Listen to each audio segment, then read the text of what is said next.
Hello, my name is Hamza and welcome to my Unreal Engine's Beginner's Guide series. This episode we're going to be going over level design, building a simple house, and setting up a basic level scene. Alrighty, to start, it's important to make sure everything you keep in your folders is neat. Your folders are in your content browser, which is the bottom bar here on the left. It may look different if you move your areas around. Something that I like to do is make sure that all of the folders are clear and I know which things are where, so I color code them, which is something cool that you can do with Unreal Engine. These folders at the bottom left are the basic starter folders. The starter content and everything will be kept here. I want to highlight these grey, or color them grey, so that I can differentiate them between other files that I might import later. So you can click one, hold shift, click another, click the end and it will select all of them. Click Control A, select all of them, or click them individually whilst holding the Control key down. Well, Control A is the easiest way to do this. Once you have them selected, right click, go to Set Color. You can set your color here, any color you like. I'm going to set them to a simple grey. Just darken them out a bit, like so, just so I know they're different from any other folders I may import. We need to create a new folder and name that levels. We can color this orange. Once you have made the folder, click it and right click. Scroll up to the top under Create Basic Asset and click Level. Name this whatever you like. I'm going to call it Simple House because we're going to be building a simple house on it. An important thing when you name stuff is to make sure that you don't use spaces and that you differentiate each word with a capital letter at the start. Once you've created the level, double click onto it, save select, and you'll be loaded into a black space. You can't see anything at the moment. That's normal. Now, we're going to need to start by setting up the basic actors in our level. We will need lights and some scenery. So, drag a directional light which acts as the sun into your scene. This will be found in the Place Actors Light section.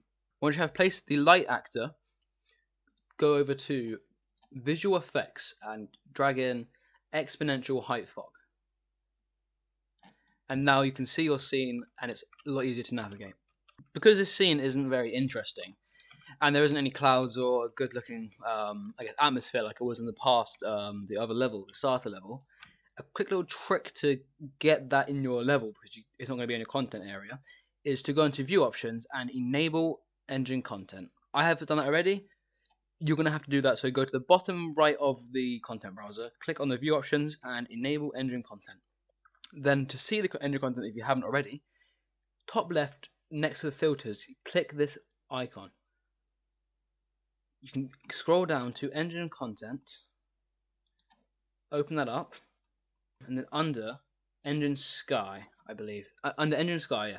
So click Engine Sky under the Engine Content folder, and you will see BP Sky Sphere. Now the BP stands for Blueprint. You can drag this into your scene and release, and now you have a sky. Looks pretty cool, much better than before, but it's not properly set. We need to link it to the direction of our directional light, which again, as I said, was the sun, was basically our sun. So go over to BP Sky Sphere, top right in the World Outliner, and scroll down into the Details panel where it says Default, Directional Light Actor. Click, when it says None, click Directional Light and it will link the sun to the direction of the light. Be aware that every time you move it around, you change the light, you're going to have to click onto this and click the small yellow arrow and it will, oh no, my bad. Click onto it and it will, you have to reselect it or click the arrow and it will adjust the position of the sun. At this point, atmospheric fog exponential height fog isn't needed at this point. You can change the settings around to make it look better. Obviously, it's not been, I haven't changed the color, it's all blue. Maybe make it a nice yellow. That's quite nice, how it just fades into the scene. One final thing you have to add is under lights, it's going to be a skylight. This acts as like an area light for the sun.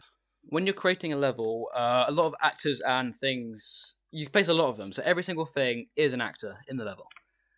We want to make sure we can keep everything neat and in different places so we know where everything is. Say I want to find a light, a small light that I place in the scene somewhere, I need to know where that is. So we can right click on the world outliner and press create folder. I like to call this folder, which we're going to place a folder for all the actors we've just placed into them. I'm going to call that scene setup maybe. And I'm going to drag the actors into the folder. This just means that with a simple click we can disable and enable all of them. The next thing that we're going to want to do is come back to the content browser, the standard one. So go to the bottom left of the content browser, click on the content folder file, and you'll have all of the content there. Next, create a folder. We're just going to call this, I don't know, scene. So we're going to keep all of our main actors now that we're going to use. And a very, very useful thing to have is snapping. The snapping controls are up here. This is snapping when moving objects around. This is with the angle and rotation, and this is with scale and size. For building a simple scene, all these values you have to use differently depending on what you're moving around. I like to keep to 100. It is normally what I do. It kind of works well with that. Okay, to start the build of the house, go into the place actors panel, geometry, and drag in a box. It won't see anything while you're moving it, and when you let go it will appear. Again, click the arrow, reset the transform to default. You can just drag this down and scale up over one of these areas. Make sure it fits. It's okay if it's not perfect, as long as it doesn't, nothing overlaps. It'll be okay. Perfect. Okay, so now it's fitting nicely in an area like this. Now, once you have these in individual squares, if you select on the object, press W to get it to the location move. We want to duplicate this. We can press Control W. That will dupe it. It won't be in the same location, so it was offset by a little bit. So it's a much easier way to do this is to hold Alt and then click an arrow and drag it, and it will duplicate it as you move it around. So remember to hold the Alt key and move it around, and it will duplicate that. That's the same for rotation. If I hold Alt, rotate, another one's there. Just a much easier way of duping everything. Just so we keep everything neat, I'm going to select these, clicking and holding Shift, and dragging them into the scene. I think I misspelled scene, that's fun. Scenes. The scenes. Yes, scenes. There we go. Okay, that should be right. Now, everything's looking very blank. It's sort of no textures or materials added to it. So we can go to the engine starter content folder in the content browser. I'm just going to close this side thing.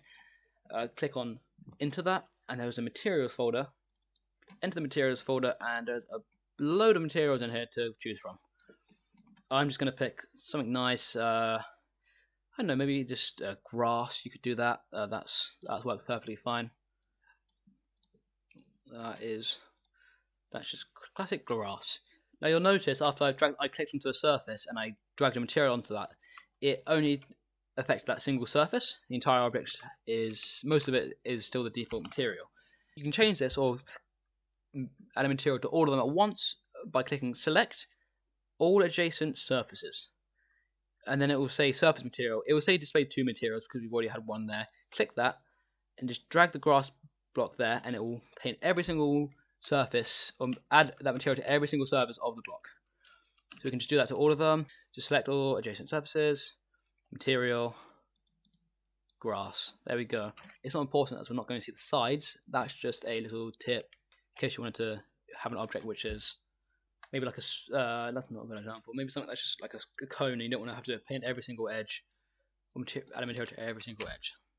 It will keep the material you've just used, so you have to make sure to change that, or just be aware of this, and it can save a lot of time. Now we need to do the fun bit and create the house.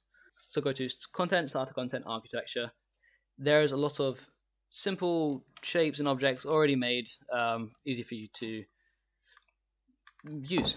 So what we want to do, we want to add a floor for our house. We can drag it and drop. You can see the textures are overlapping. The engine doesn't know which, because they're in the same location, so the engine doesn't know which thing it's supposed to display there. So we can just simply fix that, drag this up, like so. Have to fix that, lower that down so it doesn't. Maybe use the object of 10 to move it up by 10. There you go, 20 off the ground. Alright, that's perfect. Okay. So now we have this in the place. You can just drag a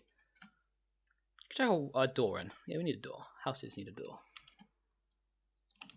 And with the snapping enabled, it just clips into place really easily. That's a 400 by 400 door I selected, so I'm going to use a 400 by 400 wall in its place. Just rotate that to the side. Don't worry about this gap here. You can fix it, make it neat if you like to. I'm not going to worry about it too much. That just takes more time. You don't need to do that. You can always drag a pillar there like that and cover the edge. That works perfectly fine. I'm not going to stress too much about it, but I will make this room a bit bigger, so I'm going to hold shift on those two objects and hold alt and then just drag them across just to make the house a little bit larger. And in the meantime, I'm going to select these, and I've just removed the material. Select these two blocks, hold alt, drag across, and dupe them so we have more space on our land. I've done it again. Hold control, not alt for these blocks. The block out blocks are different. They just I don't know, it's weird. Can't hold shift, have to hold control of them. Okay, now we have the wall set up. We're going to add a window here, so you can press delete to remove the object.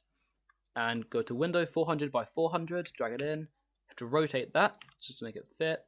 And we have a window. We have a window. It's not going to be into scale, so if you press play, it's obviously not perfect. It looks a bit funky. Oh, we don't fit through the door though. We have to change that. That is not good. I can just do that simply by lowering the floor by a number of 10. Drag it down once, and then we should be able to fit through the door now. Yes, perfect. You can see this preview on the floor here. That is to show that the lighting isn't baked. Don't worry about baking any lighting or anything yet. Don't worry about the meaning if you don't understand that. That's totally fine.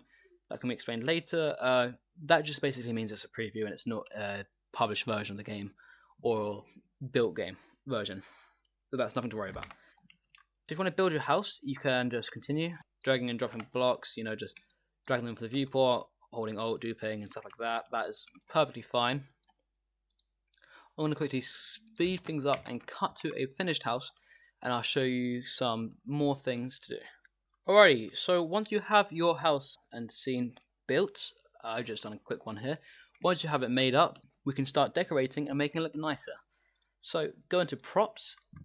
There's a lot of things here to use. You can have window frames, you know, decorating the windows, stuff like that, make them fit perfectly, adding a bit more detail to that. It's kind of clipped through. There we go. Adding more detail to that, to the scene. So one thing, yeah, definitely window frames. Just drag that in and drop, nice and simply, like that. Having a high clip thing might be a problem, like it is there. So I'll just lower that to 50, and it should work nicely. Maybe a little bit lower to 10, and clip it in perfectly. Make sure the walls aren't clipping on the sides. If you wanted to, it's not necessary. You can add a glass. It'll make a very little effect or change to the end. So there's not much point in doing so, because not really anything difference. I can't really see much difference there. It kind of dims out as a little reflection. I guess it's cool if you wanted to add more detail. But yeah, add some stuff like that. Windows, glass, door frames, stuff like that to the building. So I'm going to drag from the viewport the SM door frame. Drag that, rotate that, and then fit it to the door. Oh, the door seems to be a bit too wide for the door frame, so I just press R to scale and just drag out 1 or 2 times, and now it will fit perfectly. I'll just lower that down, scale it up a little bit. Oh, that's a bit too much. It's fine. I can just bring it into the ground. And look at that, perfect door frame. And I can just press Alt, drag that out. And if you want to move the camera whilst you're moving the object, you can hold Shift whilst you're moving stuff, and it just keeps you with it, so you can see what's going on. I'll drag it to the door, and perfect, we have door frames. I'll just add these last 2 windows, and we'll be good to go. drag that into place, and done. So once you have your windows and door frames installed, we can go ahead about adding some lighting. We'll work on the interior actually. A table. We have a table. I drag it onto this platform I just placed down. You can put a table there. Maybe you want to put it nearer to a window actually. Up to you, depending on how you made your house. You can just drag it in from the scene. Maybe add a statue as well. To put a detail on the table and a chair. So you might want to drag in a couple of chairs. Press E to rotate them. Use the blue line to rotate them correctly. Put them how you like them into towards the table, like so. Like that. There we go. Widen that out a bit, and then perfect. A few more things we can add. There are these metal beams and pillars if you want to add more detail. Shelves are good. Add some stuff onto shelves here.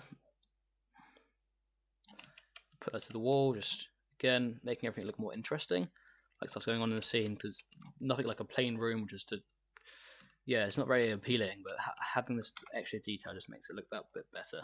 Another thing is bushes. They're good. Scenery, vegetation, stuff like that looks very nice. Like, it's only one mesh, one asset, one actor that we have in the starter content, but hey, it's still an improvement. So, also have rocks as well. A very big rock.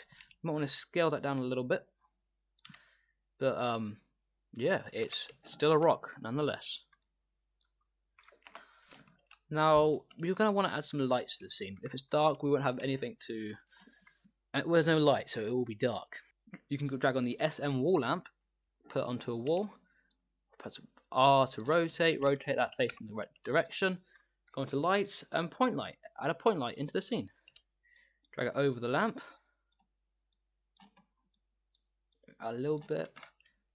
And then look, we have a light. So if I was to scroll up, go to the scene setup, lights, and if I was to just rotate this, making it look very dark, like so, and I was to click on this, and just make it dark. It's not very dark, to be honest. I thought it would be darker than that. I really did. Here's a skylight. That is what's keeping it up. 0.2. Just darken everything up. We have a nice bright light. You can change the intensity, everything, all in the details panel here. I won't explain too much what they do. As you can just fiddle around with them, practice in it. Or I can show you in a different video. It's really not too important at the moment. A lot of these things won't make too much of a distance, too much of an effect in the meantime. Anyways, okay, so once you have your assets placed down, you have a light in your scene, and yeah, that's basically everything for a simple scene setup. There's obviously a lot more to go into detail, but this just gets used to the idea of using different assets and managing your files a little bit, getting used to the fundamentals that you need for a level to set one up, so you don't just have a blank empty space, because that would not be good. Yeah, so that's basically everything we need there. It's done. So once again, thank you for spending the time to learn and watch, improving your game making skills. That's brilliant. Do consider helping us out, giving us a like and subscribe if you haven't. That's one thing. Thanks for watching. Anything, suggestions, any tutorials you want to see, put them down in the comments below, and have a good one.